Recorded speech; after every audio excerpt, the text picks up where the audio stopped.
Okay, let's do this. So, we're looking for the two-body problem, or like the double-body problem, or that thing where you've got two masses and three springs, basically. The first thing you do in second year. So, the system is set up something like this. You have a rigid wall, fixed to that you've got a spring, a box, fixed to that box you've got another spring, and another box, and then this spring is linked to a final rigid body. And essentially, what we'll be asked to do in various ways and disguises is to work out the equations of motion for these things. Because it's important to differentiate which box is which, we're going to use a red chalk to symbolise the left box, and the right one will make white, because I have no other chalks, essentially. This is the system, and for simplicity's sake, I'm going to make the spring constant for all of them k.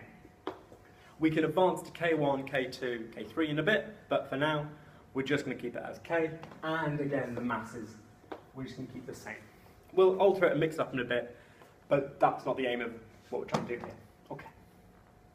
So the question is, this is in a stable state at the moment, nothing's moving, the net forces are 0, so it's all pretty chill, there's no gravity or friction to worry about, it's just as is. The question is, what happens when we move the boxes? What happens when we displace them in the x direction? The red box will displace a direction of x1, an amount of x1, and the white box x2. The question then is, how does the system move and evolve with respect to time? Okay, let's take the red box first, because what we're going to do, and this is the really important bit, we're going to take the masses, the boxes, separately, and we're going to do a force diagram for each of them. From that force diagram, we're going to equivalate, that's not a word, we're going to make equal F equals ma. We're going to know the masses, we're going to know the forces, and hence we can find the acceleration. From the acceleration, we'll find the equations of motion. But that's ahead of us. Right now, we just need to work out the forces acting on each box. Let's start with the red one. Okay. The first force, which hopefully should be relatively intuitive, but if not, no worries at all, is that if we extend x1, let's not worry about x2 for now, you extend x1 a hell of a lot in that direction. This spring here, the left-hand spring, is going to expand, right? It's going to be big, it's going to expand in this direction. And because it's expanding in that direction, the force is going to want it to contract to this stable, happy state. Okay? So x1 is massive, you're going to get a force in this direction, which is linked by Hooke's law, where F is k times x, where k is just the spring constant in this case, and the displacement is x1. So we know we've got a force acting on the red box, kx1. If x1 is 0, this spring has no effect on the box, and that makes sense. Hopefully. Okay, fab. Next thing is to work out how this whole thing affects the left-hand one, and this really is the crux. Sorry this is a bit slow, but we're going to take it nice and slow, and we're going to get through it. Okay, so the force of the spring on a mass, particularly the centre spring, is to do with how the spring is contracted or expanded. And it is contracted or expanded depending on how these two masses are displaced.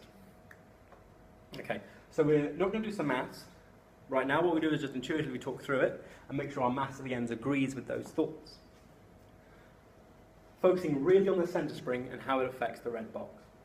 If x1 and x2 are the same, we've shifted these boxes by the same displacement all the way this way or all the way this way, the centre spring will stay as it is. It won't contract and it won't expand. And because of that, we know if x1 equals x2, the centre spring will have no force. That's the first intuition. The second intuition is if that x2 is friggin' huge and x1 is very small, this red box will want to move to the right, want to move in this direction. And that is because this centre spring is hugely expanded. The spring will want to contract, and by contracting, it will take the red box left to right. Conversely, if x1 is frigging huge and x2 is very small, the centre spring will contract. And when it contracts, the force is going to make it want to expand, and by expanding, push the red box this way. So, from that, we have a vague idea of what's going on. But let's do some maths. We know that the force is going to be Hooke's law, because that's the only force acting. There's no gravity, no friction. So we know K is going to play a role. Happy days. And it's going to be proportional to a displacement. Okay. We know it involves x2 and x1 because of those intuitions. And we know they're both going to be linearly linked.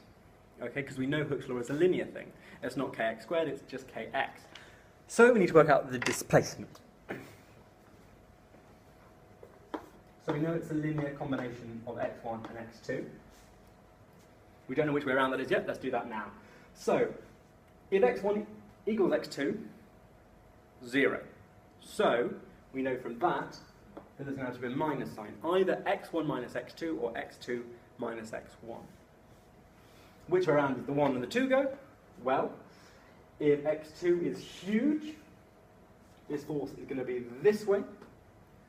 So the 2 has to be on the positive one, and the 1 has to be on the negative. That's really the crux of this whole problem, is getting this k x2 minus x1 sorted in your heads firmly. Again, if you can't intuit it or it's not clear, just keep looking at it again and just try and memorize it, and hopefully the kind of understanding will come with time. But again, k, x2 minus x1, if x2 equals x1, we're just shifting the boxes and the centre spring isn't moving, so no force will happen. If x2 is huge, x2 is all the way that way and x1 stays the same, the red box will want to shift over there because the centre spring is contracting. It's going to want to contract. Hence why x2 is positive and x1 is negative. Okay, cool. Right, we have a box. We have a force equation. Let's write up the net force. Again, a key point to make here, we're taking left to right as the positive x-axis. Left to right is the positive x-axis. So the force is going to be the sum of all the forces. The net force is the sum of all the net forces. Left to right, this one's going to be positive. So that's just k x2 minus x1 minus, because this is going right to left, kx1. Which in total, we can take the k out, gives us rather nicely x2 minus 2x1. This is the force for the left-hand box. For the red box. Now, there is a kind of cheat you can do here. The cheat being, it's a symmetrical system. So the equation, so the force on the white box is going to be identical to the force on the red box, but switched. However, we're going to do it the long way around. Yeah, and we can do it the long way around because we're going to track this. Okay, right. Let's do that now. Hopefully, this should make sense here. Let's do the white box. So we'll pop this red box equation of motion up here. So we know that the force is k x2 minus 2x1, remembering that the positive is left to right.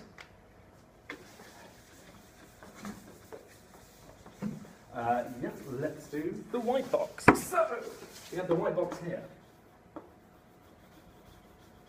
Let's start with the simplest force, the force due to this furthest right-hand spring. Okay?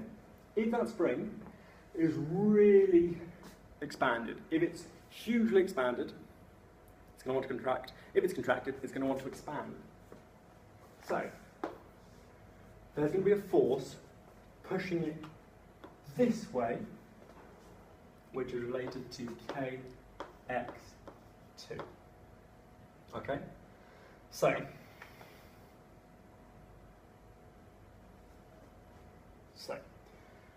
if you increase kx2, makes kx2 big, so we're shoving this white box all over here, the spring is going to contract, and then it's going to expand, and the force is going to be this way, and it's going to be proportional to kx2.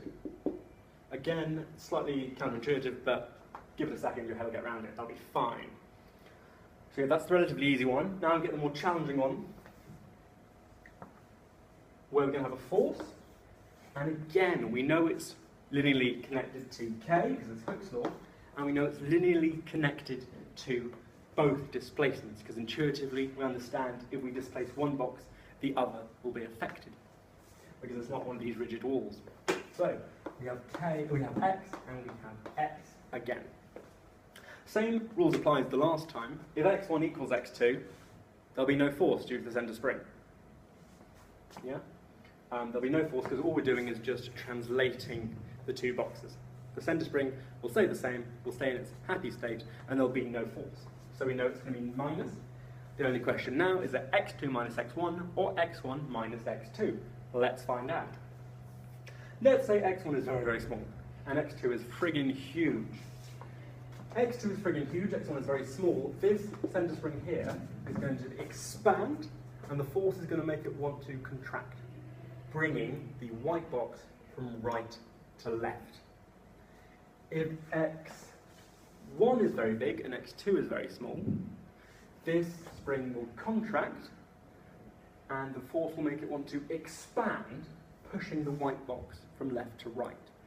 Because of that, we know that it's going to be x1 minus x2. Let's just check that intuitively makes sense. x2 is 0. Let's say x1 is massive. We're pushing everything this way. There's going to be a force on the white box left to right. x1 is really small, or 0, whatever. x2 is huge. We're pulling the centre spring away, and the force is going to want to make it contract back that way. Smashing. Okay, so putting those two together, again, left to right is positive. The total net force on this white box is k, x1 minus x2, minus, because we're going in the wrong direction, x, k2, which gives us a final equation motion of k, we can leave the k's, x1 minus 2x2, which we can pop up here. And for those of you who took the sneaky route and decided simply to use symmetry, congratulations, it all works out. Okay, cool. We are almost there. Exciting time. We've got the force, we've got their masses, all we need now is their accelerations. Simplest bit, we're on the home straight. F equals ma. So let's plug in F and m for the red square. For the red square we have k, x2 minus 2x1 equals m a. Now here we're going to write a as x double dot, because we know that velocity is the first derivative of x with respect to time, and acceleration is the first derivative of velocity with respect to time, so x is the second derivative of... so acceleration is the second derivative, basically x double dot. You differentiate x twice with respect to time, you get acceleration. So we'll put x double dot there, and because we care about this side, we care about the red box, is x1. Okay, hopefully this should be looking rather good at the minute. Fingers crossed, should be looking rather good. Okay, nice one. And let's just rewrite this so we just have the acceleration on one side, that's k over m, x2 minus 2x1. Hey, happy days. And then on the right, again, Newton's second law, F equals ma. The F we just calculated is k x1 minus 2x2 equals m x2 double dot, and again let's drag this x2 double dot over this side to give us k over m x1 minus 2x2. Okay. These are our two